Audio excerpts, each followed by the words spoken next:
Hello guys, welcome back to my channel Baishakhi and Sarmeshwar চ্যানেলের পক্ষ থেকে আপনাদেরকে স্বাগত আবার একটা নতুন ভিডিওতে। তো সকাল থেকে ভিডিওটা স্টার্ট করতে পারিনি। সকালবেলা রান্না করেছি, বর অফিস চলে গেছে অনেকক্ষণ আগেই। তো এখন 2টোর মতো বাজছে। এখন খাওয়া দাওয়া করবো, কী কী রান্না করেছি সেটাই আপনাদেরকে দেখাবো। এখানে হয়েছে ভাত, ঢেঁড়সের তরকারি আর গরম গরম এখন মাছ ভেজে নিলাম। এই অসময়ে কিন্তু ঢেঁড়সের তরকারিটা দারুণ লাগছে খেতে। তো রেসিপিটা আরেকদিন যেদিন করব সেদিন আপনাদেরকে দেখাবো। তো ঢেঁড়সের তরকারিটা দারুণ খেতে লাগছে এখন অসময়ে। তো খাওয়া দাওয়াটা করে নিই, তো আবার পরে আসছি আপনাদের কাছে। আর খেতে খেতে না টিভি দেখে ভালো লাগে, আর সেজন্য সিরিয়াল দেখতে এখন খাওয়া দাওয়া করব। তো খাবারটা খেয়ে নিই। আজ বানাবো ভেজ কেক, মানে ডিম ছাড়া কেক বানাবো। এখানে 1 কাপের মতো চিনিকে গুঁড়ো করে নিয়েছি। এরপর দিয়ে দেবো সাদা তেল। 2 কাপ ময়দা আছে, 1.5 চামচ কর্নফ্লাওয়ার আছে, 1 চামচ বেকিং পাউডার আছে আর 1/2 চামচ বেকিং সোডা আছে। এটাকে ভালো করে চেলে নেব। ময়দাটা চেলে নিয়েছি, কারণ ডেলা ডেলা থাকে বলে। এখানে অল্প অল্প করে সব মিশ্রণটা দিয়ে দেবো।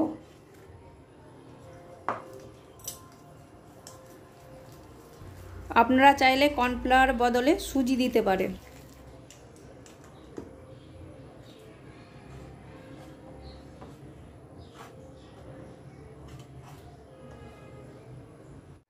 ময়দাটা দিয়ে দিয়েছি। এরপরে পরিমাণ মতো নুন দিয়ে দেবো, অল্প পরিমাণের মতো। আর ব্যাটারটা পাতলা করার জন্য আমি দুধ নিয়ে নিয়েছি। দুধটা দিয়ে দেবো অল্প অল্প করে।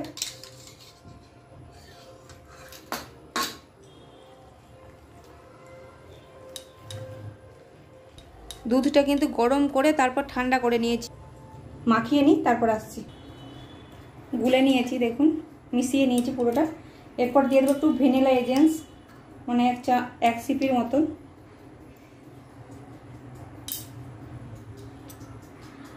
এটা দিলে কেকটা খেতে ভালো লাগে আর কেকের মতো দারুণ একটা গন্ধ ওঠে। এখানে টুটি ফুটি আর মোরব্বাগুলো আমি লেবুতে ভিজিয়ে রেখেছিলাম, লেবুর জুসে। তো এগুলো ভিজে গেছে, দেখুন। এগুলো আমি পুরো ঢেলে দেব। আপনারা চাইলে লেবুর রসে না ভিজিয়ে শুকনোও দিতে পারেন। এগুলো দিয়ে ভালো করে মাখিয়ে নেব। কেকটার ব্যাটারটা দেখেছেন, দারুণ হয়েছে। পুরোটা মাখিয়ে নিয়েছি।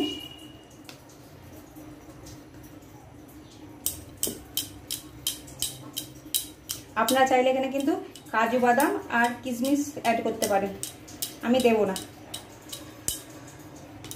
ব্যাটারটা দেখেছেন তো, ঠিকই হয়েছে।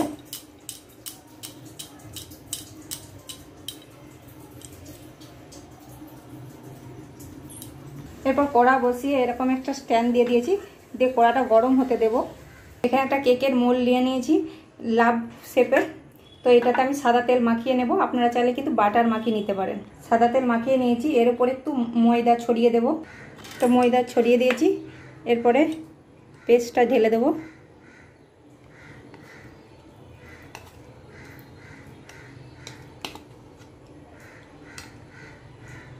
একটু ঠুকে নেব যাতে সমানভাবে হয়ে যায়, না হলে ইয়ে থাকবে।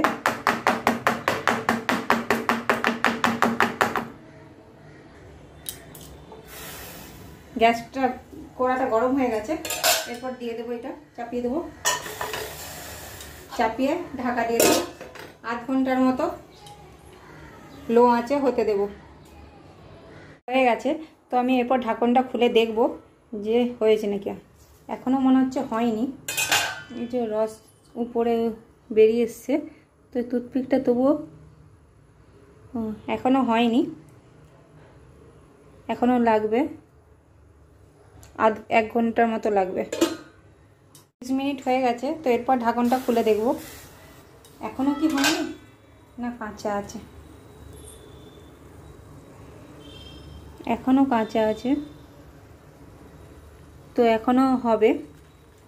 দেখি কতক্ষণ, কেন এতক্ষণ লাগছে কে জানে, জানিনি, বুঝতেও পারছি না। তো ফুলেছে দেখুন কতটা, প্রচুর কিন্তু ফুলেছে। তো আরেকক্ষণ হবে, হাতে লেগে থাকছে। আর খাঁটিতেও লেগে যাচ্ছে। এই যে আর একটু হবে। আমার এই কেকটা বানাতে যে ভুলটা হয়েছে সেটা আপনাদেরকে দেখাই। আপনাদেরকে না দেখালে হয়তো আমার দেখে এই কেকটা বানাতে যাবেন, তখন আপনাদেরও এই ভুলটা হবে।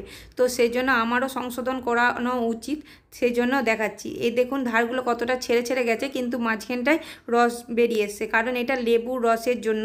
তো টুটি ফুটিগুলো আর মোরব্বাগুলো ডাইরেক্ট দেবেন, কোনো রসে ভেজানোর দরকার নেই। আমি তারপরে একদিন করেছিলাম, সেদিন আমি কিন্তু ডাইরেক্ট দিয়েছিলাম, তো রসে কোনো ভিজোয়নি। সেদিন কিন্তু পারফেক্ট হয়েছিল, এরকম রস বেরিয়ে আসেনি। সেদিন ক্যামেরা করতে ভুলে গিয়েছিলাম, সেজন্য আপনাদেরকে দেখাতে পারলাম না। তো কেকটাকে অনেকক্ষণ ধরে ঠান্ডা করেছি, ঠান্ডা করে একটা পাত্রে ঢেলে নিয়েছি, আপনি ছেড়ে এসছে। কারণ আপনারা তো দেখেছেন কেকটার ধারগুলো কতটা ছেড়ে গিয়েছিল, আর পেছনটাও কিন্তু পুড়ে যায়নি, ভালো হয়েছে। তো একবার এইভাবে ট্রাই করতে পারেন, যারা ডিম খায়নি তাদেরকে একবার বানিয়ে খাওয়াতে পারেন। ডিম দিয়েও কিন্তু বানাতে পারেন এইভাবে কেকটা। তো পারফেক্ট চিনি আর সব কিছু যদি পারফেক্ট হয়, কেকও পারফেক্ট হবে, কোনো কিছু ভুল হবে না। পরিমাণটা ঠিক করতে হবে কেকের, এটাই গিয়ে। তো কেকটাও কিন্তু ভালো খেতে হয়েছে, আপনাদেরকে আমি খেয়ে দেখালাম বা কেটে দেখালাম। একবার ট্রাই করতে পারেন, দারুণ হয়। সব সময় তো বাড়িতে ডিম থাকে না, ডিম ছাড়াও বানিয়ে দেখতে পারেন। ওটা নিয়ে বসে পড়েছি খাবো বলে। এখন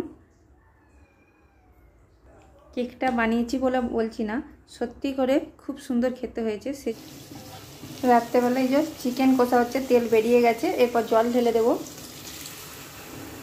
সেদ্ধ হওয়ার জন্য। কালারটা দেখেছেন, কালারটা কত সুন্দর এসেছে। এখানে রুটি বানানো হয়ে গেছে,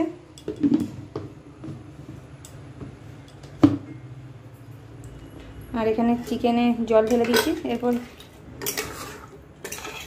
একটু গাঢ় গাঢ় করবো।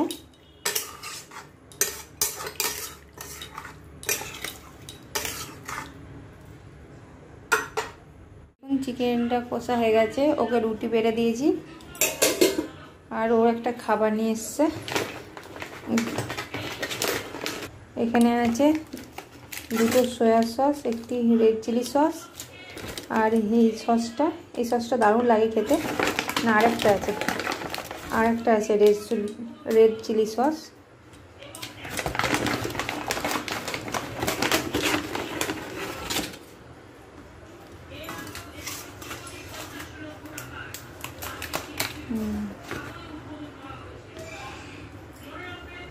দারুণ দেখতে। তো খাবারটা বেড়ে নিই।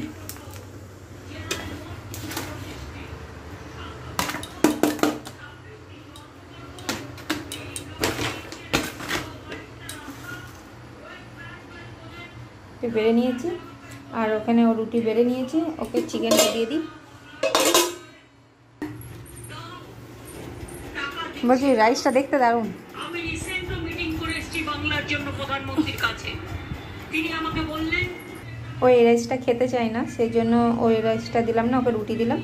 আমি রুটি নেবো নি, একটা রুটি না, আমি রুটি নেবো নি, অল্প ছোট ছোট রুটিগুলো। বেশি প্রকল্প পাড়ায় সমাধানে নিয়ে একটা রুটি লে না, বাংলা সহায়তা কেন্দ্র চালু আমি তো খেতে পারবো না, সেজন্যই বলছি। খেতে পারবে, দেখো ছোট ছোট রুটি রাখো না তোমার কাছে, তখন নেবে। আরো 4টি কাজ চলছে। পানীয় জলের জন্য এগুলো কি দিয়ে আছে ভিতরে? পনির, 35টা ওয়াটার সাপ্লাই প্রজেক্ট করছে, মাশরুম আর পনির।